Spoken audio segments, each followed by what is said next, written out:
Okay, students, today we will discuss something more about tense that in the previous video. I have discussed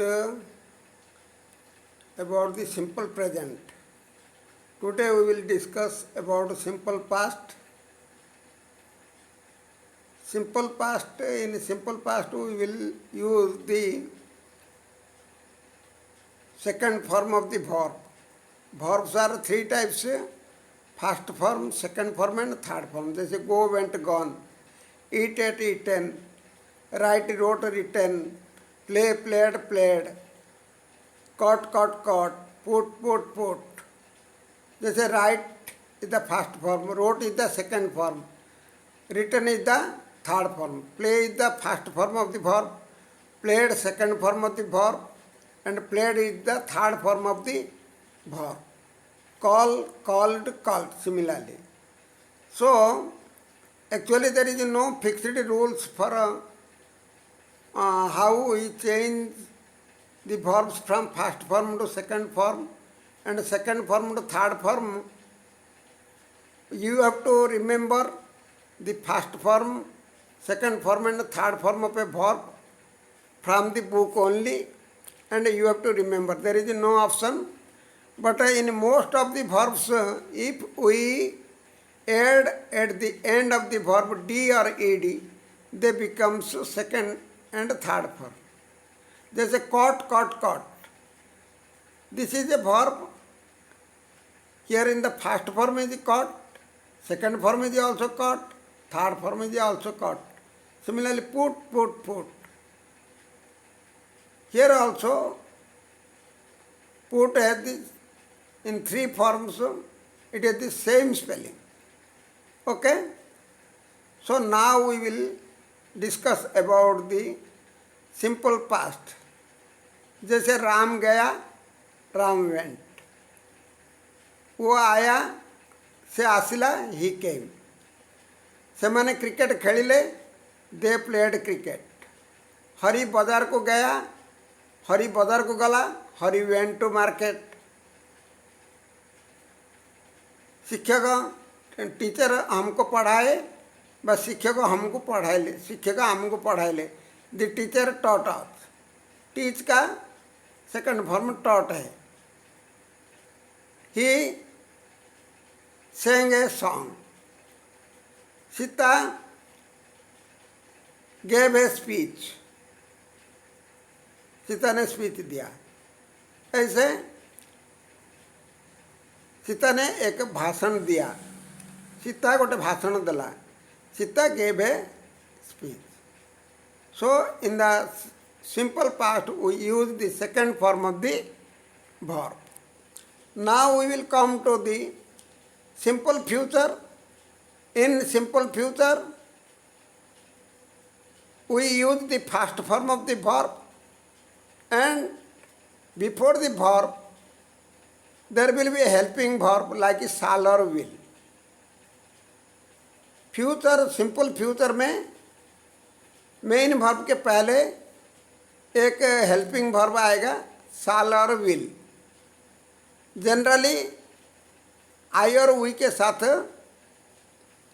shall use होता है और बाकी rest subject में हमने will use करते हैं. When the subject is if I or we use shall, and when your subject is any other person, then we use will. मैं बाजार जाऊंगा, I shall go to market. ସେମାନେ ସନ୍ଧ୍ୟାରେ आएंगे, they will come in the evening.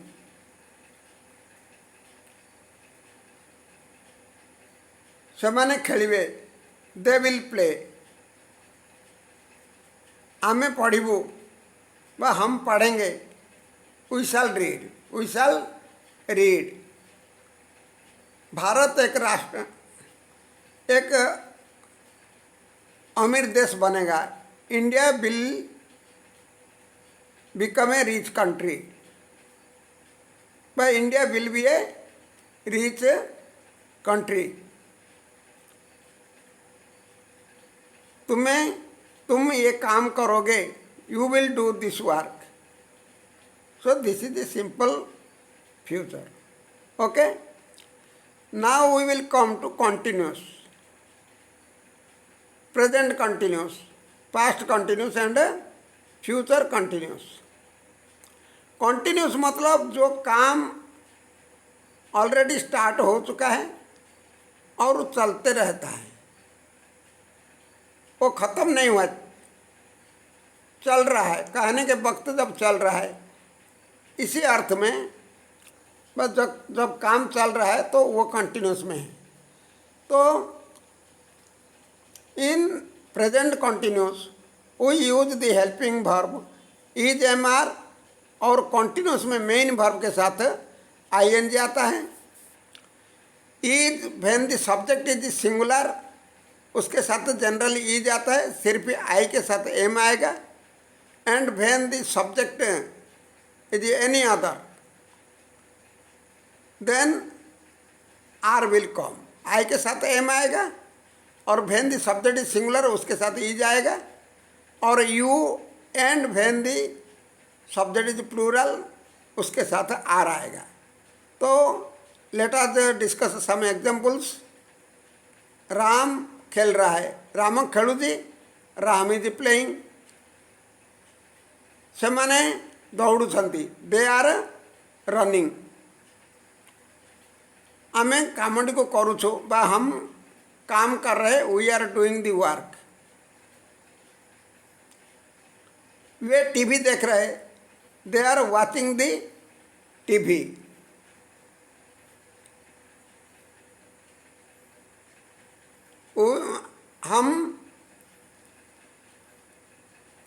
हम drawing बना रहे, we are drawing a picture, we are drawing a picture.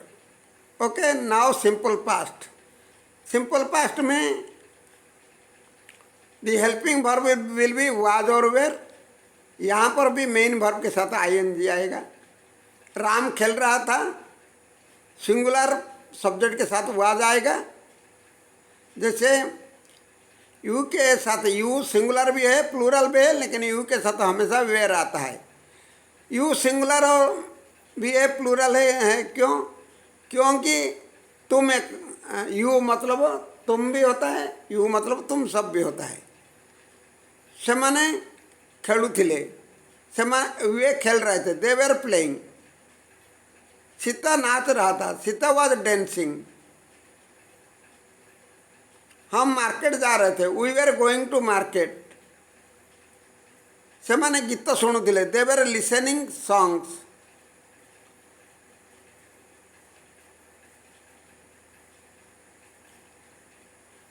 बंदर पेड़ में चढ़ रहा था, monkey was climbing on the tree. Okay, this is the past continuous. Past continuous. Then we will come to future continuous. Future continuous में shall be, will be helping verb. I और we के साथ शाल भी आएगा और rest subject के साथ will भी आएगा. सेमाने खेलुथिबे, दे विल बी प्लेइंग. मु खेलुथिबी, आई शाल बी प्लेइंग. आमे खेलुथिबु, वी शाल बी प्लेइंग.